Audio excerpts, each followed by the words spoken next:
the 10th hour. At this point, everyone begins to understand what a 24-hour race is. For the drivers, the thrill of the start gives way to grim determination. The mechanics begin to realize the aching fatigue that will dog them for another 14 hours. The crowd is mesmerized by the 200-mile-an-hour fireflies.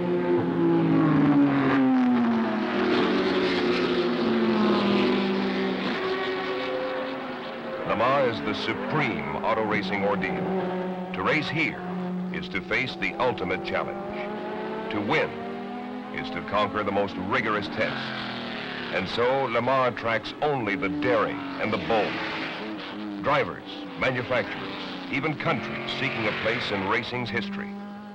For all of them, Le Mans is motor racing's Mount Everest.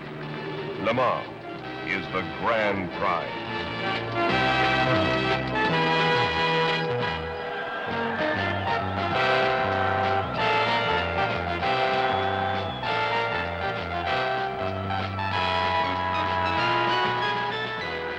June 1973. More than 400,000 people jammed the 8.3-mile race circuit at Le Mans. They're here because people will always be where the greatest test themselves. And so it has been through the years. Throughout its 50 years, Le Mans has been under continuous development. Changes and improvements were numerous, but its character has never changed, nor has the challenge of Le Mans' brutal 24 hours of punishment. In 1973, a lone all-American team has entered the race, as much for personal commitment as patriotism.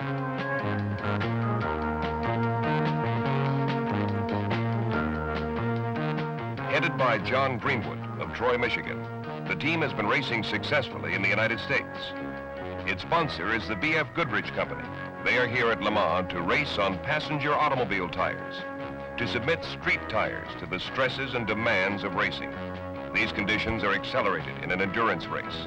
And Le Mans, with its 200-mile-an-hour, 3-mile-long Mulsanne straight and its tortuous turns, is particularly well-suited for Goodrich's bold venture.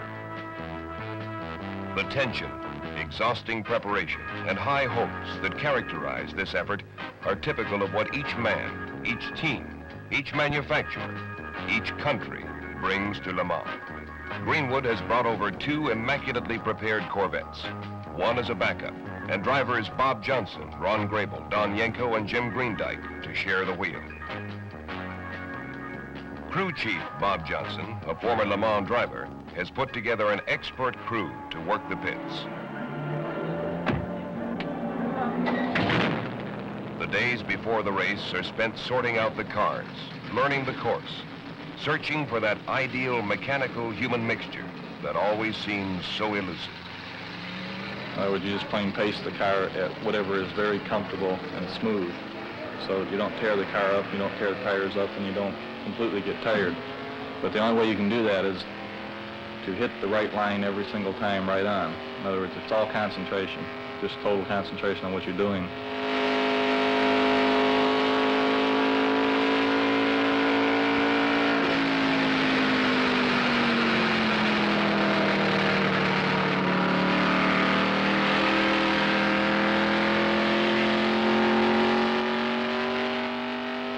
The tire itself has less rolling resistance because it's radial. And as far as your speed down the straightaway, you can run a higher speed down the straightaway with the Goodrich tires.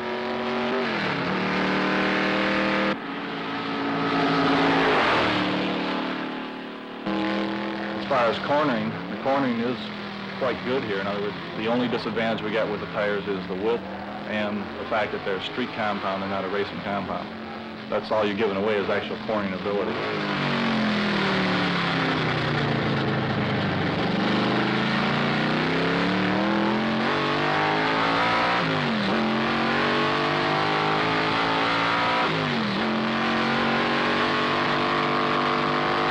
B.F. Goodrich has assigned a crew of expert tire engineers to assist in the effort. Every car in the race will be running on special racing tires, except the Goodrich Corvette. The Corvette will be on street radial tires, the radial TA.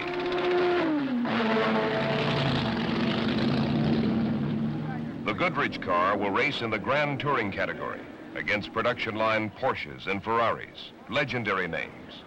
Both are here in force, all on specially built racing tires. The purebred racers of France, Italy, and England are represented by super sleek Matras, Ferraris, and Mirages. These cars are capable of touring the 8.3-mile course at an average speed of 140 miles an hour, and undoubtedly will be the front runners.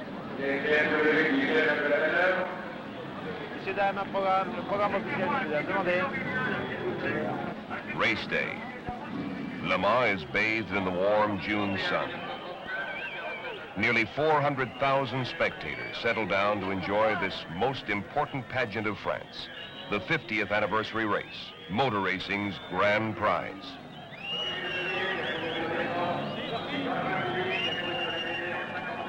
As the cars are pushed to the starting grid, Greenwood and Johnson relieve pre-race tensions by discussing pit stop procedures. I don't know. Well, as we come in, then you will, on the driver change, then when you get out, you will lengthen the seat belts for me, because I'm going to have to put the seat liner in, because I can't reach the pedals the way the seat is for you. Then I'll put the seat liner in. And I'll put my arm through the right-hand side, then you help me on with the left arm. Before I put the, okay, I'm going to lengthen the shoulder harness before I get out, and I'm going to lengthen the seat. Okay. I think the shoulder harness may be all right. The seat belt's the one that's going to be critical.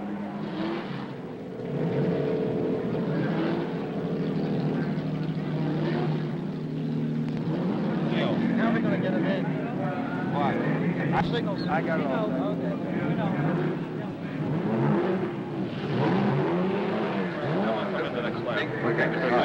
I'll be looking for you every lap. Anybody that's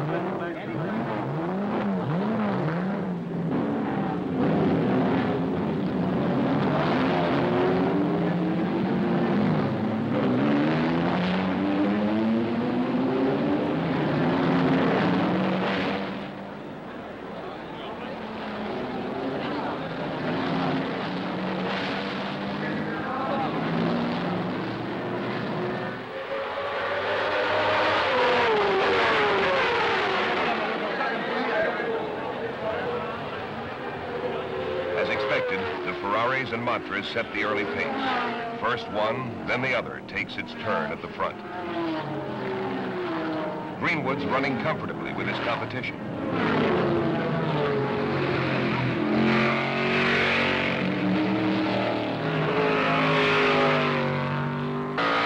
The Goodrich Corvette is capable of speeds of over 200 miles an hour on the Mulsanne Straight.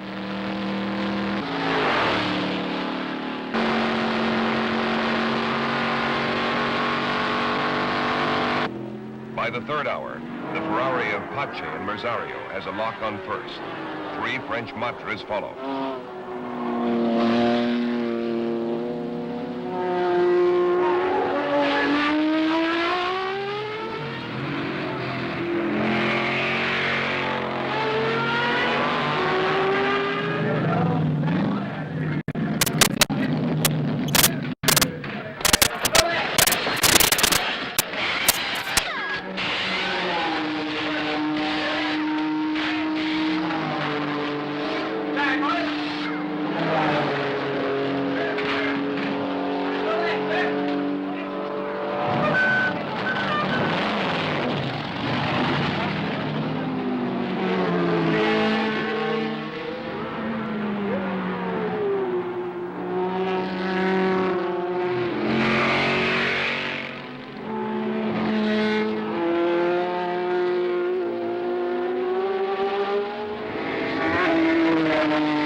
Bob Johnson's now at the wheel of the Goodrich Corvette. In the pits, the crew is waiting anxiously for him to pass.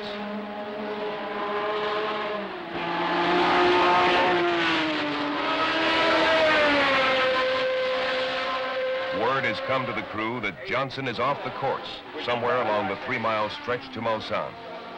Johnson's okay and is making his way back to the pits. It will remain for him to give the unhappy details.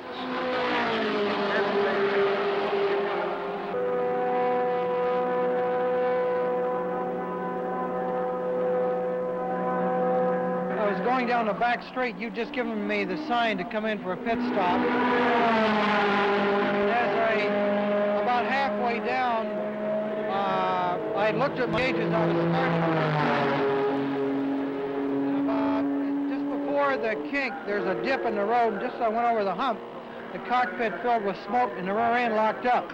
The tires are all okay, so I know that it had to be the engine somewhere. It didn't give you any warning at all before it let go. I had looked at the gauges just as I started the Mulsanne straight. It happened just before I went through the kink. Yeah, that's a shame. That's motor racing, they say. That's motor racing. Motor racing. The bold effort of Greenwood and the B.F. Goodrich Company is suddenly ended. The tension, the exhausting hours of preparation, now surface in their disappointment. They have proven their street tire equal to the challenge of Le Mans. But because an engine failure robbed them of their chance to finish and perhaps win, the effort is less than completely satisfying.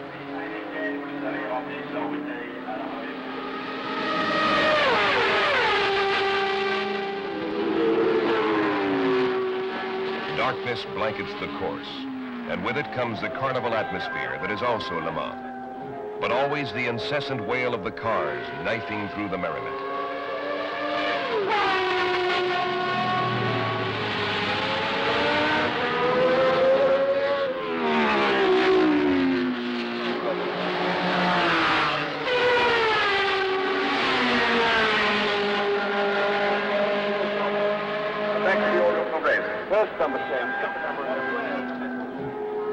Day relieves night. The demands of the race become apparent. Fewer cars parade the course. Le Mans does that. It always has.